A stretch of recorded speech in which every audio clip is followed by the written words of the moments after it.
Hatay'da Alevi kanaat önderleri Afrin'de Zeytin Dalı Harekatı'na katılan askerler için dua etti. Alevi kanaat önderlerinin katılımıyla gerçekleşen programda konuşan Nasreddin Eskiocak, nereden ve kimden gelirse gelsin terörü şiddetle kınadıklarını ve lanetlediklerini söyledi.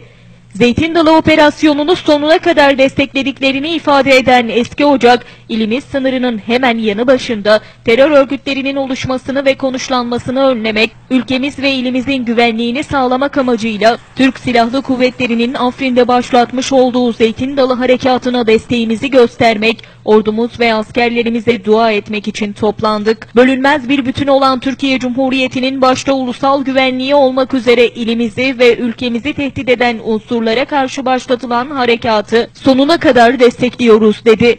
Eskiocak bütün şehitlere de rahmet diledi. Afrin'de Zeytin Dalı Harekatı'na katılan askerler için duaların edildiği etkinliğe Antakya Ticaret ve Sanayi Odası Meclis Başkanı Selahattin Eskiocak, İş Adamı İlmettin Eskiocak, Hasiyatı Başkanı Yusuf Ceylan, Harbiye Mahallesi Muhtarı İbrahim Öztürk, Tahsin Yılmaz Habib, İş adamları Ali Mirioğlu, Ahmet Mirioğlu ve Remzi Urhan katıldı.